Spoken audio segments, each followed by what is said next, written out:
Assalamualaikum Bapak, perkenalkan saya Yuliani. Saya mahasiswa semester 1 Prodi Kearsipan dari Universitas Terbuka. Saya sedang melakukan dokumentasi tentang tradisi kuda renggong di Desa Dusweru. Sebelumnya terima kasih banyak sudah berkenan meluangkan waktu untuk berbincang dengan saya. Jadi wawancara ini bertujuan untuk mendokumentasikan pengetahuan Bapak tentang kuda renggong sebagai warisan budaya agar tidak hilang dan bisa dilestarikan untuk generasi mendatang. Boleh Bapak perkenalkan diri?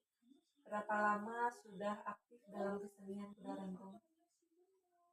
Nama saya Riki, cuman di kalangan kesenian lebih populernya Haji Rasta.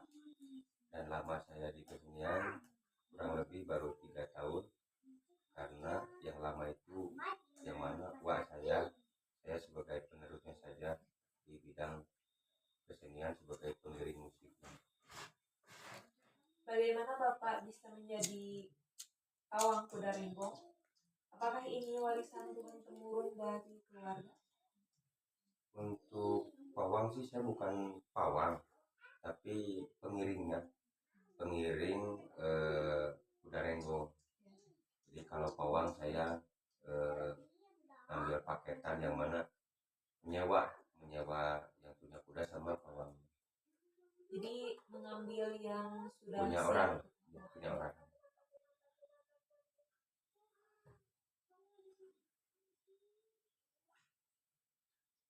Bagaimana sejarah awal mula tradisi kuda renggong menurut yang Bapak ketahui?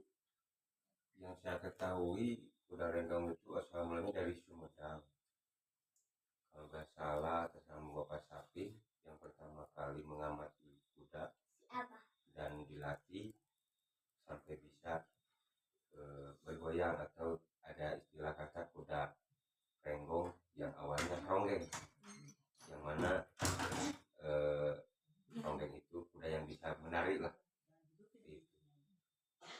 Apakah ada mitos atau cerita turun-temurun yang berkaitan dengan kuda renggong? Saya ketahui tidak ada mitos atau yang lain-lain.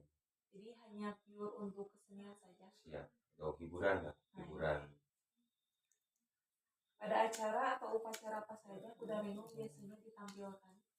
Yang sering itu di sunatan, acara hitanan, tapi tidak, ini juga ada yang untuk penyambutan kayak di desa atau acara 17 Agustus, arak-arak seperti itu. Tapi yang seringnya di hitanan, sunatan. Bagaimana cara memilih dan melatih kuda yang cocok untuk kuda renggong? Ya mungkin walaupun saya bukan pawangnya ya, mungkin dilihat dari postur, harus yang kokoh, lalu begeng lah itu, lalu begeng. Jadi bukan yang kurus? Ya bukan yang kurus. Jadi mungkin kalau si pawangnya atau yang biasa melatih mungkin tahu ada caturangga khususnya. Kalau saya kan tidak begitu mengetahui lah. Apa ada ritual atau doa khusus yang dilakukan sebelum pertunjukan? Kalau di saya ritual yang dominan mistis tidak ada, seperti yang mana biasanya yang terlihat sama orang-orang, ada pembakaran minyak, ada kelapa. Kakak kami tidak ada. Tapi untuk doa ya, yang namanya mau bekerja apapun itu berdoa ya, pasti berdoa untuk minta keselamatan, baik yang nonton, yang ditonton, mulai dari personil, kudanya juga ya, pengen selamat ya ada. Menurut kepercayaan agama masing-masing, berdoa ya ada. Apa saja peralatan atau perlengkapan khusus yang digunakan dalam pertunjukan?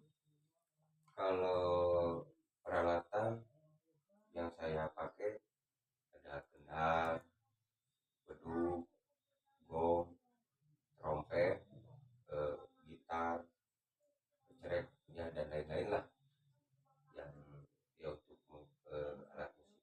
Jadi cukup banyak ya Pak? Ya lumayan banyak juga. Iringan musik apa yang biasanya digunakan? Kalau saya mengikuti ramenya zaman sekarang, yang sekarang itu banyak berjidoran. Nah kalau dulu kan pangrengan terus lah, tapi seiring berjalannya waktu, sekarang ya ikut mengikuti zaman lah, yang mana sekarang lebih disukainya itu musik bajidor. Jadi tidak ada iringan musik yang khusus gitu. Tidak ada iringan musik yang khusus. Bagaimana pawang berkomunikasi dengan kuda selama pertunjukan berlangsung? Menurut saya, walaupun saya bukan pawang tapi sedikit ada yang saya tahu. Jadi si pawang itu bukan berkomunikasi tapi memposisikan diri ke karakter kuda tersebut. Kemauan kudanya begini, nah disitulah pawang memposisikan diri, oh kuda pengennya begini, disitu kita memposisikannya seperti itu. Jadi tidak berkomunikasi seperti manusia, pengen apa, pengen ini, tidak gitu. Jadi lebih ke memposisikan diri ke pengennya kuda. Menurut Bapak, bagaimana kondisi tradisi kuda renggong saat ini dibandingkan dengan puluhan tahun yang lalu?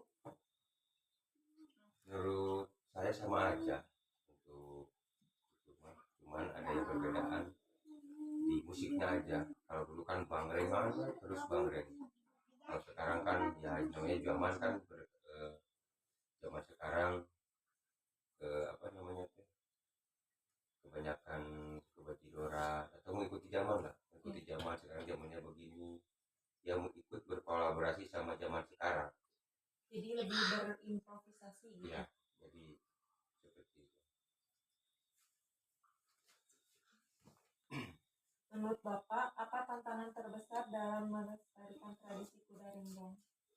Menurut saya tantangan terbesar itu mencari regenerasi anak muda yang mau ikut atau yang ingin melestarikan budaya Sunda, karena tidak ini apa namanya, sekarang itu banyak anak muda yang lebih menyukai ke seni atau tradisi orang luar.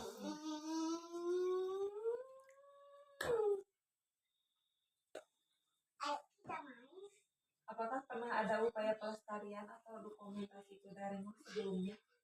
Kalau pelestarian sih tidak ada, tapi kalau masalah dokumentasi ya di orang yang mengadakan ada sesi-sesi foto, ada. Kalau dokumentasi itu orang yang apa namanya tuh, menyewa atau yang Pemilik acara. ya pemilik acara seperti hitaran. Apa harapan Bapak untuk masa depan kesenian kuda renggong? Ya besar harapan saya untuk kedepannya anak-anak muda sekarang, walaupun mereka menyukai tradisi orang luar, karena kan sekarang dominannya itu lebih kesuka ke tradisi orang luar, jangan lupa sama tradisi kita. Tradisi orang luar dia jalani, tradisi kita ditinggalkan. Besar harapan saya itu ya boleh-boleh saja suka sama tradisi luar, tapi jangan lupa tradisi kita. Itu harapan saya. Apakah Bapak bersedia melatih generasi muda untuk melestarikan tradisi ini? Kalau ada regenerasi yang mau, yang maksudnya yang mau ya saya bersedia. Semampu saya, sebisa saya ya saya bersedia. Mungkin hanya itu saja yang saya tanyakan Bapak. Sepertinya informasi yang Bapak sampaikan sudah sangat lengkap dan sangat berharga sekali untuk penelitian saya. Terima kasih banyak Bapak atas waktu, ilmu, dan pengetahuan yang sangat berharga ini. Ya, sama-sama.